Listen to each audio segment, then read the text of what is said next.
Guys, JD presents 9345, and today we'll be reviewing a pretty cool Lego set. Set 75101 is the First Order Special Forces TIE Fighter. Aged 8 to 14, has 517 pieces, 4 minifigures, and when it came out in 2015 for Force Friday, it would have cost you about $60. Let's take a look at the minifigures. So first of all, let's take a look at the pilot minifigures. So here's the pilot minifigure, and I personally really like this Lego minifigure. You can like the new helmet mold they did for him is just perfect. So here's his helmet mold, just a better look at it, and he's got the nozzle on it for where he'd breathe out for the oxygen pack, which is right over here, and covering his armor plating, which is really cool. You can see he's got an angry clone face, which, it's okay. Back, you can see more great printing. And yeah, nice minifigure. So next up, we'll take off a First Order officer. And I like him, this minifigure. I really like the selection, too, because, you know, it shows like they could have ground crew maintenance needs. And they could be done here. So he's got some code cylinders here and here. A utility belt, and not much to him. Except this new molded helmet hat, which is a nice new mold. You can see he has some gray hair, so I'm guessing probably be like one of the original old remnants of the Empire, which is kind of cool. So yeah, that's him. Here's a ground crew member, really nothing to him except the helmet mold. Just basic printing all around, really. You can take off his helmet. It's a really nice helmet mold. You can see it's the same face as Del Meeko. But yeah, that's really it. Now let's get on to the TIE Fighter. So first off, what I want to say is that you are getting your money's worth in terms of size with this set. A minifigure next to it, you are getting a lot for this set, which I like what they do now with this $67 price range for fighters. It's really cool. So of course you can open this up by this.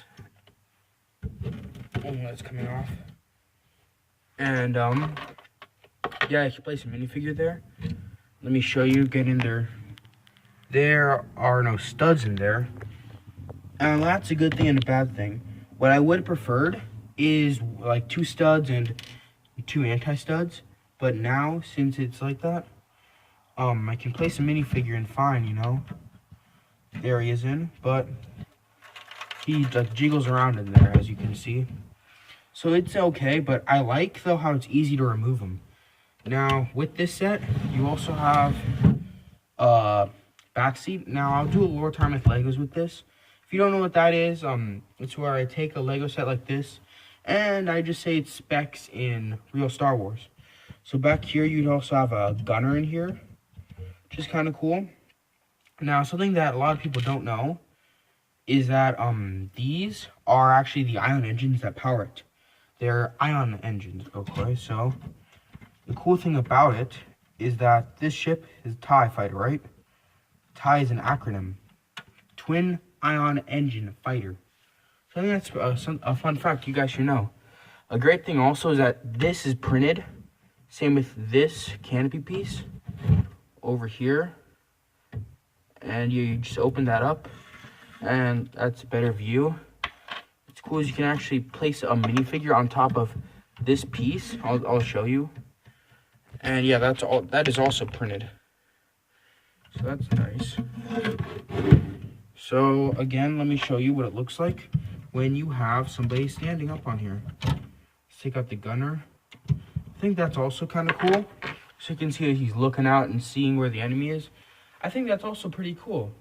Now over here is like a little antenna piece you can move. I think it's either an antenna or like a turret that can fold out like this. I don't know which one for sure. I'll have to look that up. I also like with the TIE Fighters how they're using the droid body for the control piece. I think it's just a nice inclusion. Now, I like also the color scheme, how it's half black, half red. That's nice. Down here, you can see that there's some hidden blasters for the back to shoot out of. And you can get a look at the function. Because back here, as you guys can see, there are stud shooters. spring-loaded shooters, excuse me. You can press it down, the backside. I'll show it again. And it fires out like that. It's a nice feature. The winglets are very nice with the nice greebling, and this part especially I like. The greebling in here is really nice. A good thing about this is that there aren't a lot of stickers. This is a sticker on both wings. They're identical. And then this is a sticker on that and that. But yeah, I like how it's not a lot of stickers. So here's the other winglet. And here's the inside of a winglet, I guess. So that's nice. Another thing I like is that one thing I look for in these ships is it swooshable? Like, can you fly it around? And yes, it's very swooshable, which I like.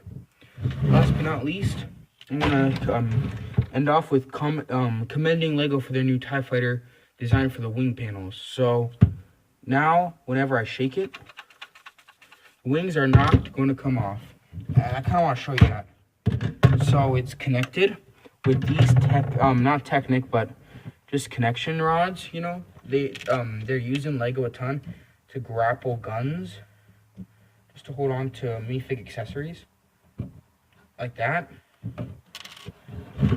And over here are where they get clamped on. And yeah, I really like that. It's really functional, easy to put on, and also is not going to fall off on you, no matter what you do, unless you really just throw it on the ground. But yeah, let me get on my final thoughts.